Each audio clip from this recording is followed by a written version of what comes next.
So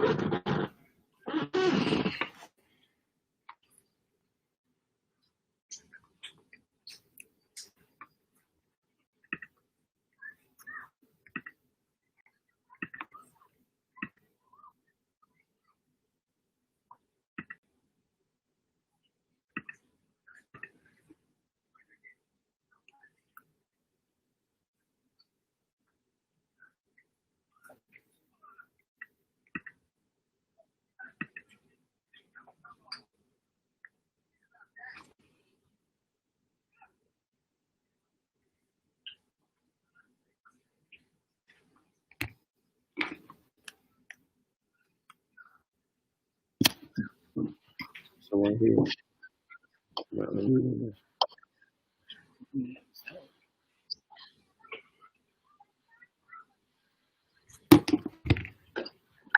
All right, and we're ready to go.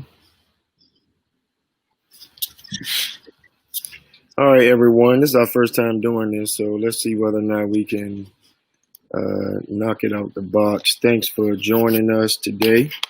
And I see some of you over here saying that you can't hear. Okay, all right, we're good. Hopefully you guys can hear us. Let us know on all the platforms. Just shoot us a message and just say you can hear us or whatever. I'm going to jump in real quickly. We do have a guest with us today, and we have been trying to, within the context of all of the platforms that we're on at noon, for the past 6 weeks, we've been doing the love languages, and we finished that. So for those of you who want to go back and check out the love languages, you can go to our app under the sermons icon. The app is 6 Mile Zion Baptist Church, and you can get to it on Android or Apple. You can also, if you're a 6 Mile Zion member, you can go to your Tavley account and click on the CHMS piece as well. And then finally, if you're on Facebook, then you can just go to our church's Facebook page, and it's there.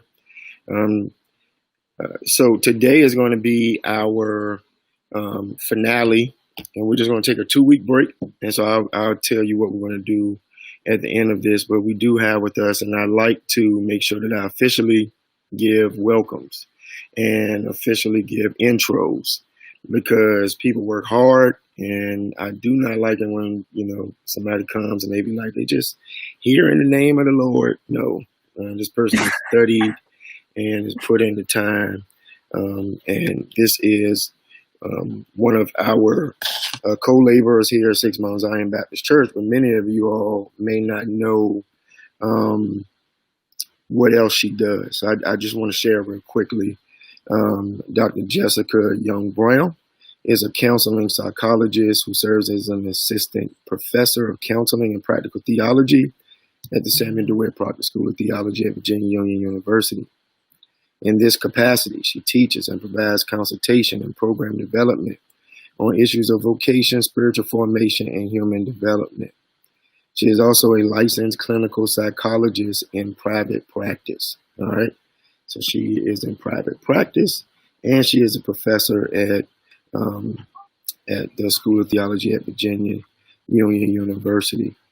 She completed her undergraduate education at Elon University in Elon, North Carolina.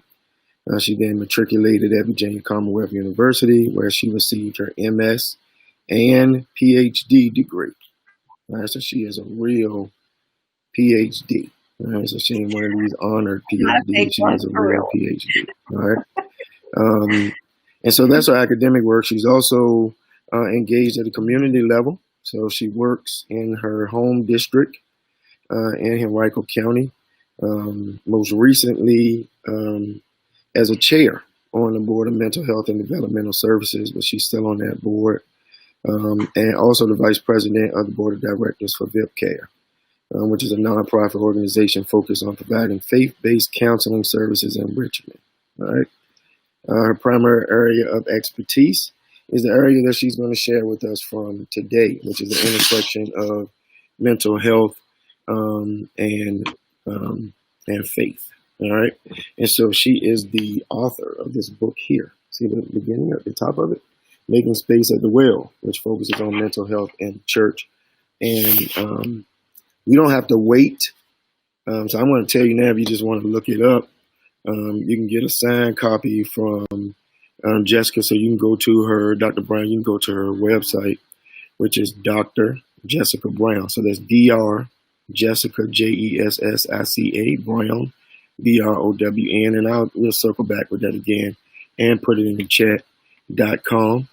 All right, so you get a signed copy there, but you can also get a paperback by going to justinpress.com.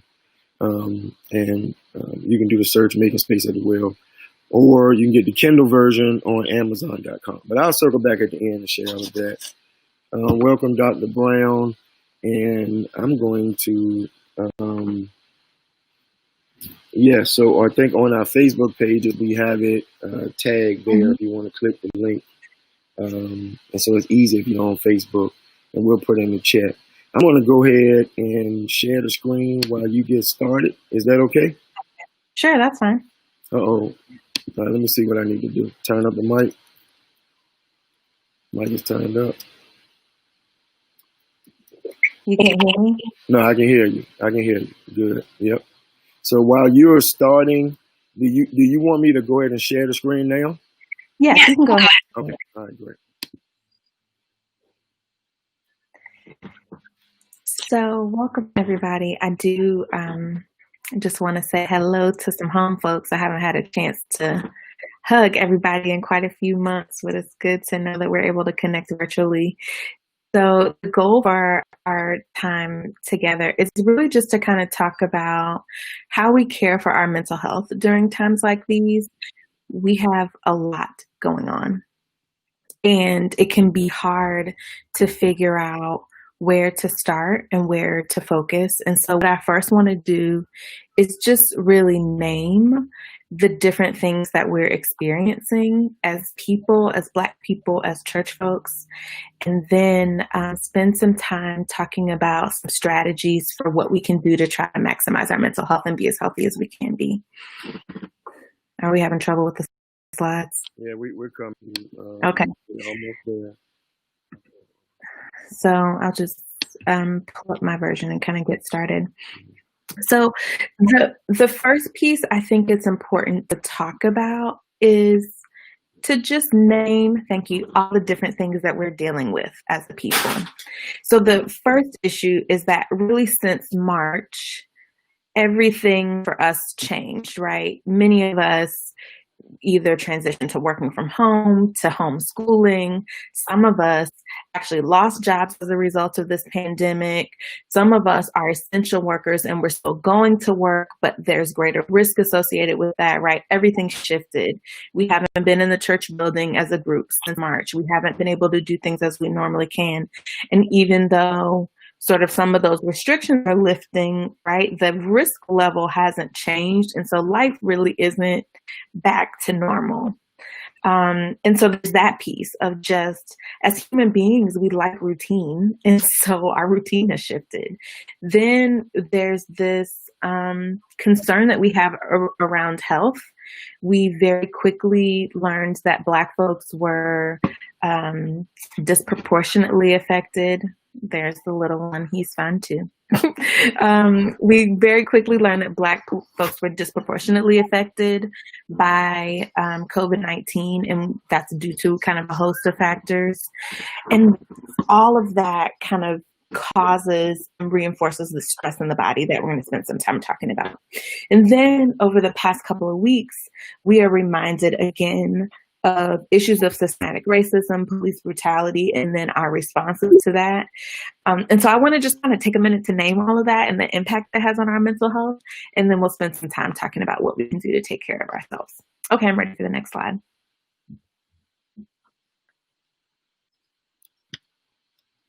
Okay, so I'm calling these the original stressors from COVID-19 because in some ways, now that we're entering month 3 or maybe month 4 at this point, I'm kind of losing count too. In some ways it's kind of old news that we are sheltering in place or quarantining, that we can't go to church, that we can't do these things, right? And so transition is a challenge. I'm tired of that, our finances looking kind of funny for a lot of us, right? I am blessed that I still have a job and can still work from home, but homeschooling and being everybody in the same place all at the same time for extended periods of time adds a whole different element. And then the other piece is that we are inherently relational people. A big piece of what helps us to function as human beings is those connections that we have with other people. And so that process really has been interrupted in some ways. We can get back to a little of that now, but it's still not the same. We can't hug, we can't gather in big gatherings of people. We can't do the things we normally do, right? We can't have fellowship period at church and go around hugging people. That's not going to work for a while, right? While we're still dealing with this. And so when those things that we lean on for support change, one of the consequences is that we can feel stressed, isolated, overwhelmed by all of these different factors. Next slide. And Dr. Brown, we have about 30 people who are listening on our conference call too. So okay, great. Yep, just letting you know that. Okay, thank you. So then we have what I'm calling health-based anxiety. So one of the really scary pieces about COVID-19 is that it was this wild card that we couldn't figure out what it was, what was going on, what was happening, how do we get it? Is it surfaces? Is it breathing? Is it droplets? Can we be 6 feet away? Do we have to be 12 feet away, right? It seemed like the rules were constantly changing, and there was this unknown risk that it was really hard to make sense of. And we also, frankly, have had unclear and inconsistent messaging from our government about what are the right things to do and when we should do those things. And all of that can be really, really, really confusing for us. It can be hard to make sense of, how do I determine what the right thing to do is? We may ourselves or have family members who are immunocompromised, right? And those folks are at even higher risk. So little things like going to the grocery store or going out to get something to eat, right? It really amps the risk up. And I've talked to lots of people who are like, if I cough, then I get concerned. Do I have it? What's going to happen to me? We just have questions about so many things. And one of the things that it can be really challenging to deal with in moments like these is that so much of what happens is out of our control, right? We as Black folks know that whether it's medical systems, whether it's the insurance system, there are all these factors that if something is wrong with our bodies, we are just at higher risk. And we've seen that play out, right? And that's one of the reasons that churches have made the kinds of decisions we've made around not jumping back into having services and all those kinds of things. But it's also important for us to be aware on a personal level of the stress it might be causing us to manage those things. I know for me, one of the challenges has been because I'm at home more, if the TV's on or if I'm scrolling social media more, I'm constantly bombarded with messages about all of the things going wrong. And we're not always aware of the fact that that can really take a toll on our overall mental health. Next slide. So what I really want us to think about is the way these multiple stressors impact our bodies. Reverend Nelson was talking about how I have a private practice. And so one of the things I've been hearing a lot from people and even experiencing for myself is this sense of just feeling like our bodies are out of whack, right? Feeling run down, tired, trouble sleeping, feeling this sense of mental cloudiness, not being able to think correctly or think straight. A lot of people have described, let's say you're working from home or teleworking or even going to work, maybe not feeling as energetic, not feeling as effective, not feeling as focused. You might find yourself being irritable. You might find yourself having digestive problems, appetite is all over the place, right? There's a wide range. And what I want to call your attention to is that our bodies, our minds, and our spirits are all connected. And so when we start having symptoms like that in our body, it could be a sign that we are stressed or overwhelmed, and we really need to attend to our mental health. So I think it's normal for us to be experiencing that stress because we're in a very stressful situation. It's also important for us to attend to it and try to work with it, to not just wait for it to go away or ignore it. So let's add on to that, and you can go to the next slide now.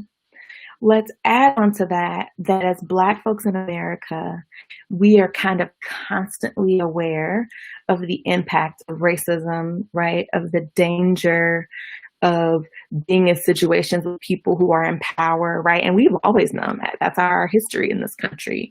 It's a part of what shapes the way we move through the world in this country. It's why we as parents have to sit our kids down and have the talk, right? But when situations like this happened, there's the killing of an unarmed Black person and media attention is raised, what it does is it really exposes us to the trauma that we're already aware of, right? And so there was already the stress of just this pandemic moment, and we've added to that the stress of all this race-related violence. And part of the challenge, right, is that because we've experienced it, we see these things and know this feels familiar to us, right? But then when things are made accessible to the wider range of people, particularly through social media or whatever the case may be, we also have to deal with the people playing devil's advocate or the people telling us we're not seeing what we're seeing. Gaslighting is a term where basically someone tries to convince you that you're making something up or you're being unreasonable when you know what you feel and what you experience is true, right? And so there can be just the stress of trying to be heard, right? Of feeling like, we've been in this country hundreds of years and we're still fighting the same fight. And people don't believe us and people don't see what we're angry about, right? And so then there's the desire to act. So we see these uprisings and protests, which are taking place all over the country and all over the world. And they're important, right? To stand up and fight back is important. And it also puts us at risk for this virus that has not gone away, right? So even as we try to advocate for ourselves, even as we stand up as we should for being seen and heard in this country, it costs us, right? And I think we just have to acknowledge that that is a heavy burden to bear. It's necessary. It's what we need to do to try to make an impact in a country that has been good at ignoring us and looking down on us and seeing us in certain kinds of ways. But we also have to acknowledge that we are not robots, and it costs us to be managing all of these things at the same time. And so I really want to spend the rest of the time thinking about and talking about what are some of the ways we can really care for our mental health in response to all of these different things going on. Next slide. So the first piece remember we've talked about the way stress can impact the body. All of us experience stress. And so all of us have to deal with it, but our bodies respond to stress as if we are fighting something physical. So every time you're stressed, even if it's like a conflict with a friend or a family member, your body reacts as if you need to jump out of a burning building or run from a bear. And so those same chemicals that prepare us for physical action are really good if we're actually engaging in physical action. But if we're not engaging in that physical action, if it's more of a verbal or relational conflict, it ends up negatively impacting the body over time. And that's why we get headaches and the sleep problems. It's one of the reasons why we as Black folks are more likely to have things like high blood pressure or diabetes, or more likely to have strokes, is because we have that chronic stress on our bodies as a result of racism and other kinds of factors that we're more likely to experience. And so it's very important that we as Black folks take care of our bodies. That's as simple as sleep and nutrition and water intake, but it's also exercise.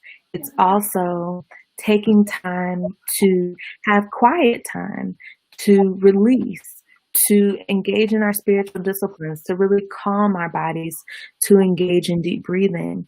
Often we don't have the time or make the time to care for our bodies in the way we need to, but it's very important and it could save our lives. We as a people often get blamed for some of the systemic factors that impact our health. The truth is many of those things are outside of our control, right? But we can control the way we take care of our bodies. And so sleeping, exercising, making sure that we have nutrition is actually one of the ways, not just to care for our bodies, but also to care for our mental health. Because there's lots of research that suggests that when we care for our bodies and our bodies are healthier, our minds and our emotional health responds to that. The second piece is to act in ways that feel authentic. So many of us in this moment in particular feel this urge to do something, to respond to calls to action, to protest, to do something, to be a part of this really important movement that is happening in our country. And my encouragement is that we can take a moment to reflect on what are the ways that I personally can have an impact, right? There's some people who are going to be out in the streets marching, and that's the best thing they can do. There's some folks who can use their money as influence and donate to organizations who are doing the right thing. There are other folks who can educate and advocate. There are other folks who are going to be on the front lines with lawmakers. And so if you are immunocompromised, maybe you don't need to be out there protesting, right? Maybe that's not the safest way for you to act, but there could be another way. Maybe you decide from this point forward, as much as I'm able, I'm only going to buy from Black businesses, right? There are all these different kinds of ways that you can act to be a part of this movement, because this is not something that needs to be 2 weeks and then it's over, right? This is a continuing process to have our voices be heard. And there are lots of different ways that can happen. Next, think about ways you can connect creatively. So a part of that is what we're doing here, right? Having opportunities to connect via worship, via Bible study, where we can be in our own homes, but call on the conference line or check in via social media. It's a time that you can make sure you have a phone call set up with some of your friends, right? In our neighborhood, we've been, just sitting out in our backyards and able to talk while being socially distant, but still spending time with each other, right? And so remember we talked earlier, one of the challenges of this moment is the isolation that comes if we're all at home and we can't be together the way we normally would, but we can get creative with that. And especially now that restrictions are lifting some, if we can do that safely, it's an opportunity to really just be with people, to spend time and connect with people we love, even if we can't spend time with as many people or spend time in the same ways that we normally do. I also really encourage people to think about Sabbath. So, of course, one of the commandments was remember the Sabbath day and keep it holy, right? So what does that mean in this context? First, I think it means that we need to set aside time that we can take a break from those things that feel like work. And so for me, some of that has been taking a break from social media, because there's only so many times I can see a video of a George Floyd or an Ahmaud Arbery being killed, right? It is that even though I'm working from home, I still protect some of that time so that I'm not constantly working just because I have access to my computer. Perhaps it means that as a family, we take a break from the TV and go outside and just enjoy nature, right? And so think about it as taking a break to refocus, to reset, to regroup. And if there are things in your life that you notice, oh, when I encounter this thing, I do start to feel tense. I do start to feel irritable. That's an opportunity for you to think about, what would it look like for me to pull back? I think it's so important for us to acknowledge that it's okay not to be okay in moments like this. It's okay to feel anger, to feel sadness, to feel frustration about everything that's going on. And it's okay to acknowledge that. It's also okay to take the time you need to reflect and regroup before you act, right? There's not going to be an expiration date on injustice. And so, yes, there's urgency in this moment, but because there are so many of us, when we pool our resources, we don't all have to be working all at the same time. The next piece is to really embrace and engage in community. Our church community is certainly one of the ways we do that. So it's not just watching worship, but logging onto worship at the time when everybody's there so we can interact via the comments, right? Or maybe it's some folks that you haven't seen in a while. After watching the sermon, connect with them and say, hey, what were the points that stuck out to you about the sermon today, right? It's also thinking about how we can connect with other organizations, whether it's an activism organization, whether it's a support group, maybe it's a leisure activity that you enjoy and there are other people who are really engaging in that as well, right? And so there isn't one way, but we must maintain those connections because those are the things that keep us grounded, that keep us feeling supported, that keep us feeling like we are on the same page with other people who are like-minded and who have the experiences we have.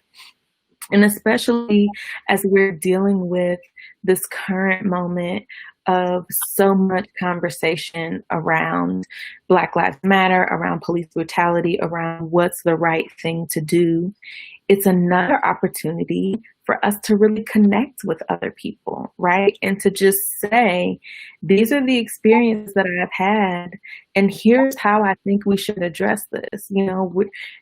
There isn't one right answer necessarily, but those conversations are crucial to kind of keep us engaged, to keep us aware, and also to just know, like I said, that we're not in it alone, that we have other people who are experiencing the same things that we've experienced.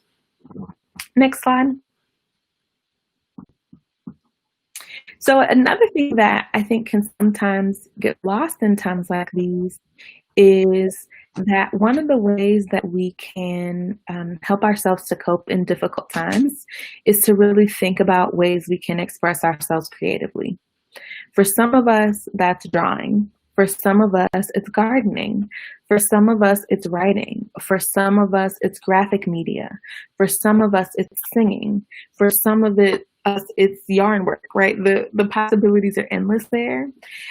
For some of us, it could be coloring, right? But on the one hand, it's a way to, if you have a message to get that message out. On the other hand, it's a coping strategy. And so one of the things we know about the way our minds and our bodies work is that when we are engaged in creative activities, that can be relaxing and stress reducing for us. And so that's an opportunity to do something potentially fun, but also that has a positive impact on your stress level. And it's important to be able to make time for that because often in the hustle and bustle of our lives, we can be so work focused that we don't take that time to be creative, to enjoy, to play, to have fun, right? What would it mean to just do something silly with your family? To not have an agenda, to not have it be based on productivity, but to just do it just because it feels fun and it's a way that you all can enjoy each other, right? Next, really engaging in spiritual disciplines. For many of us, the Sunday morning experience can be kind of the thing that grounds us. that keeps us focused. And for many of us, not having that tangible experience of going to the church building can really feel like a loss. It's not the same when I'm sitting in my living room watching worship as it is when I come into the church building. And that's okay. But one of the ways I can cope with that reality is by engaging in my spiritual disciplines on my own and really committing to those.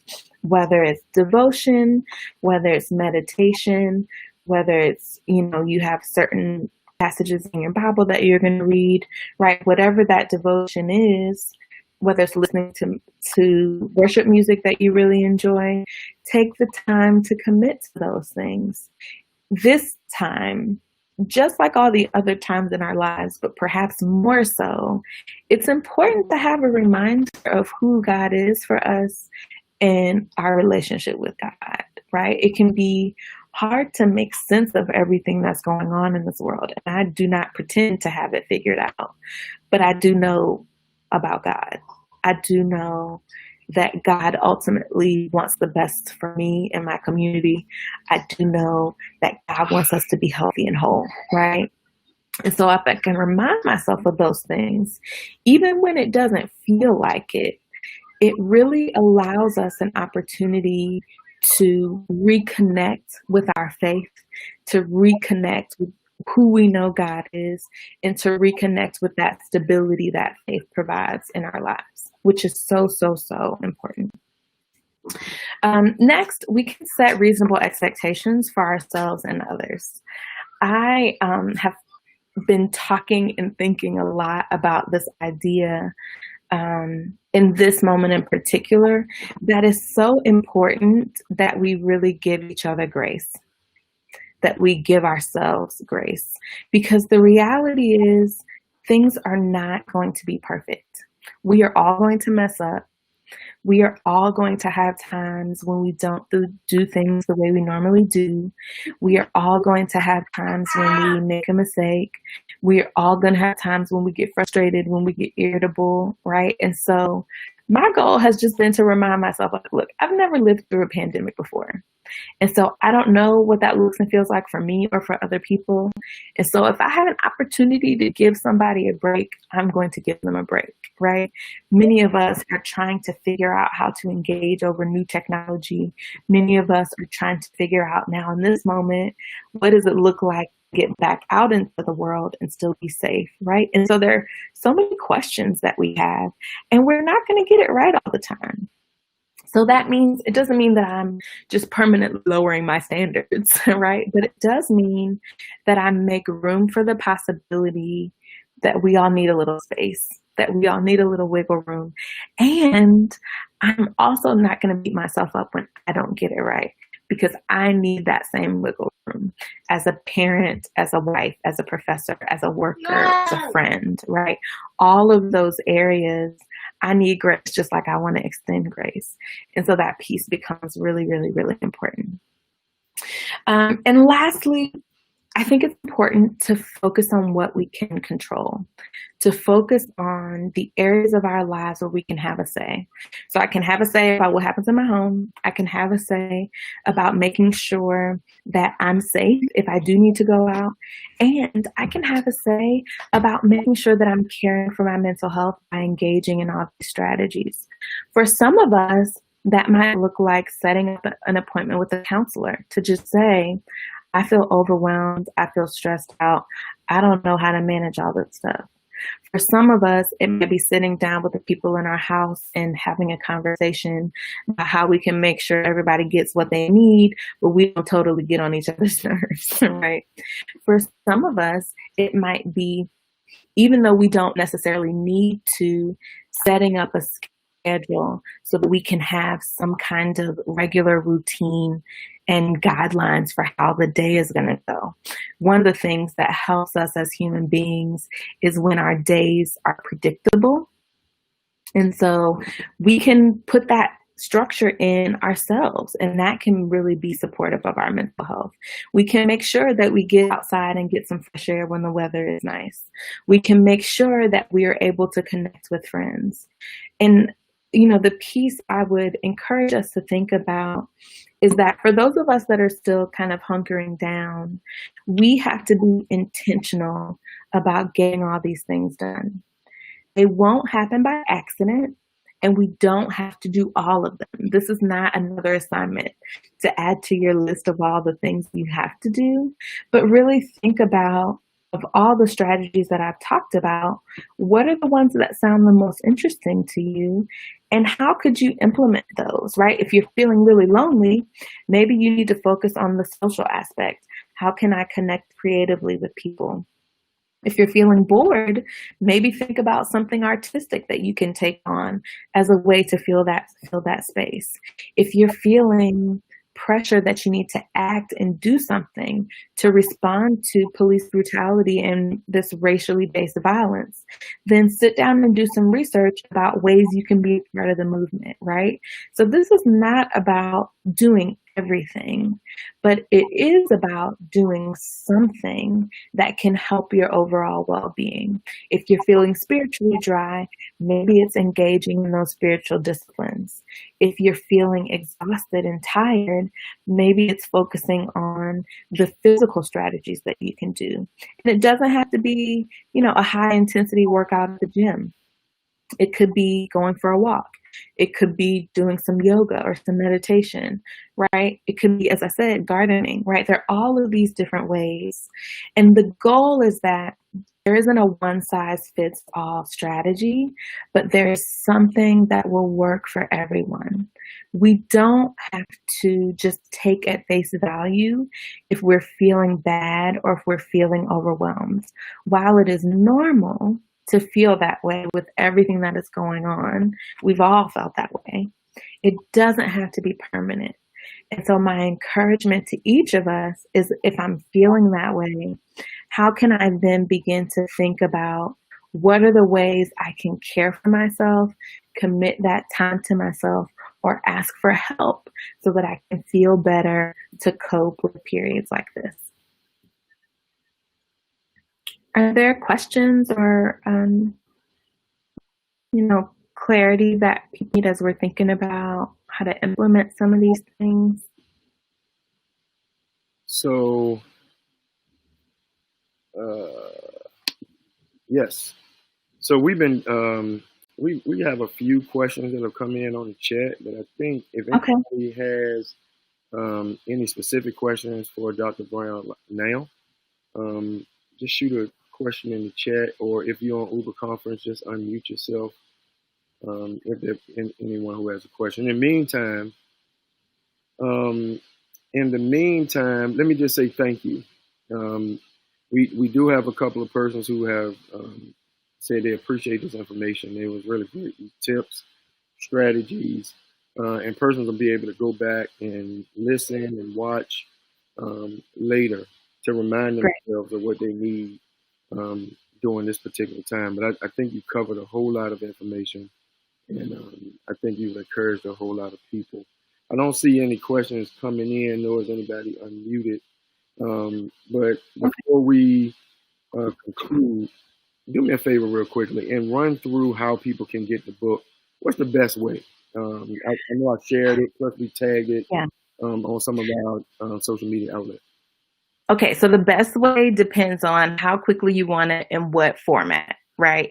So if you really want a signed copy from me, if you're somebody who knows me and wants your signed copy, I can order directly from the publisher and get it pretty quick, and I will ship it to you. So go to my website, drjessicabrown.com, and order it from there if you want a signed copy and you like the paper.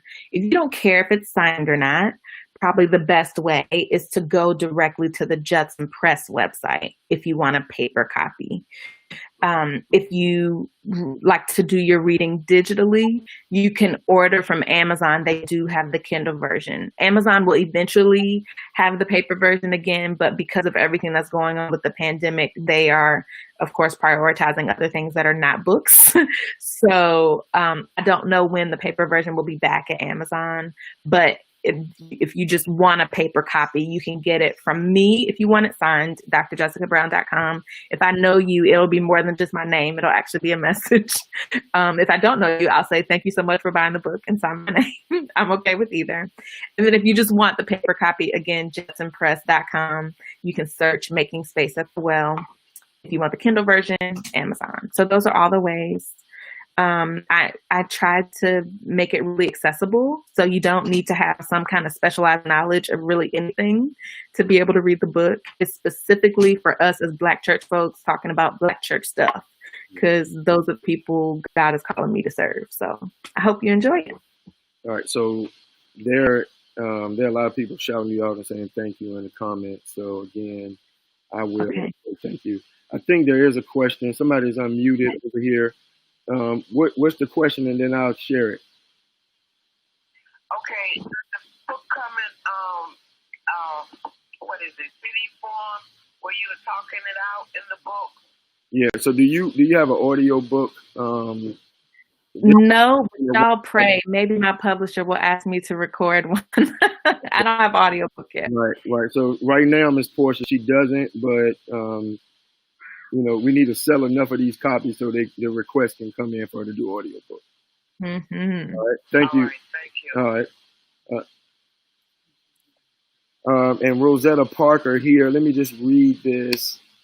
I can't get my screen all the way up. So it says, how can you politely dismiss yourself from the conversation of persons who want to continually engage in the current events of today?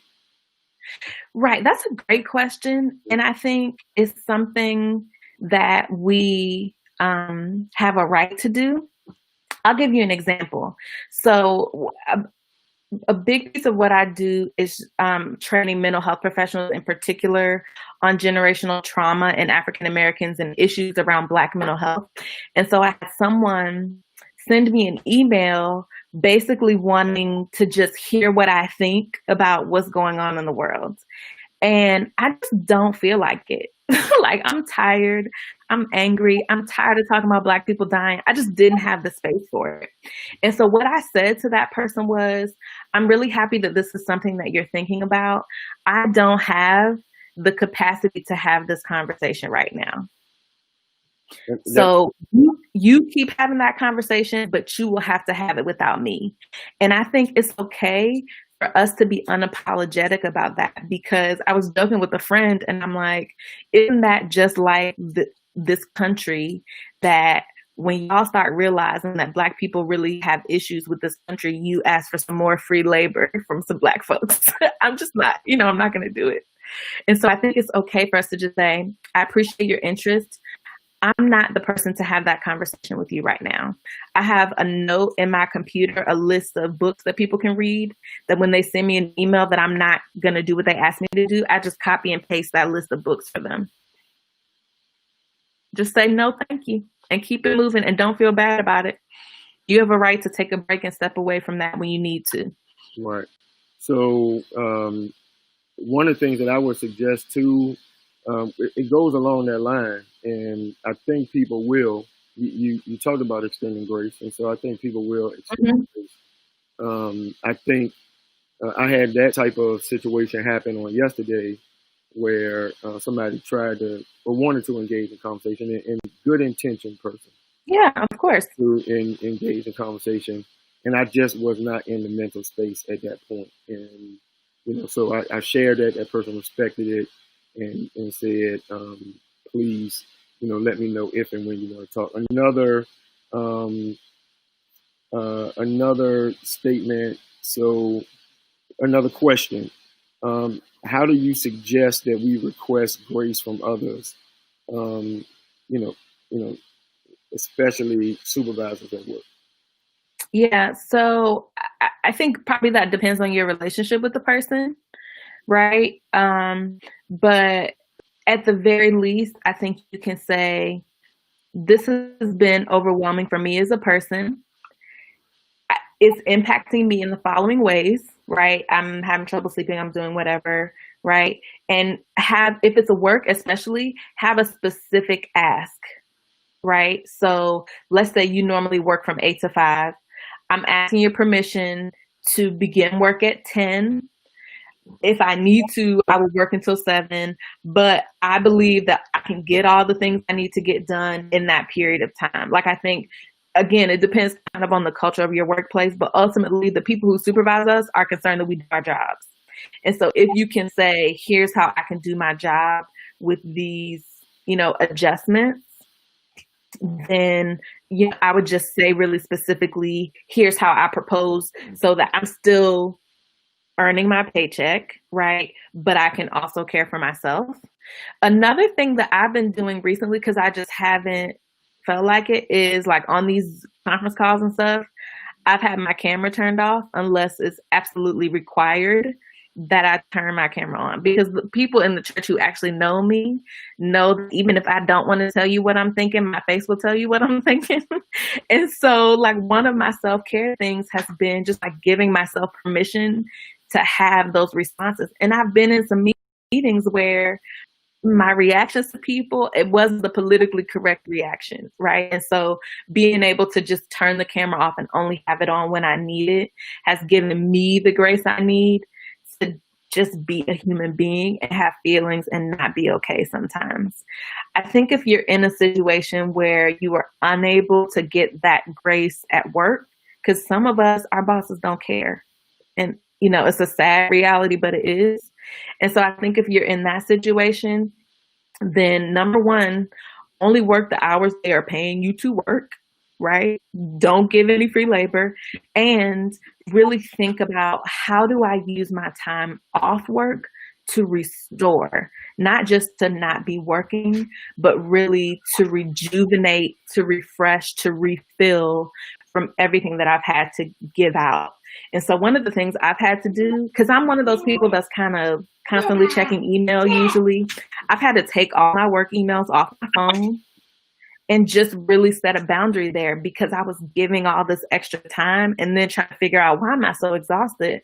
Well, because I was working until 10 o'clock at night checking emails, right? And when we are feeling, remember that bodily stress that we talked about, when that stress is just sitting in our bodies, everything takes more energy, and we have to have the time to restore afterward.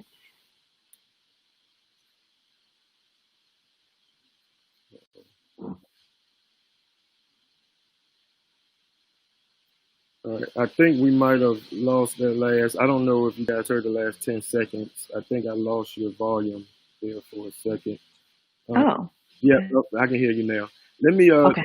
let me jump in and say this real quickly, because I know a few of our folk are signing off, and I want to make sure that our members and all of you, hopefully if you were blessed by this today, you need to let the book bless you. I think Dr. Brown did say it. She said in a great way that the book is for everybody. It's not just Yes. for students. I mean, it's a book. You can pick it up, you can read it. It's easy to read, and I think it'll bless you. The stuff that you've heard today, you will see on the page of the book. And Mount members, if we were able to be here in space now, we would have had a book signing. We would have sold books, and we would have encouraged and lifted up and supported our sister. So this is the way we're going to do it now.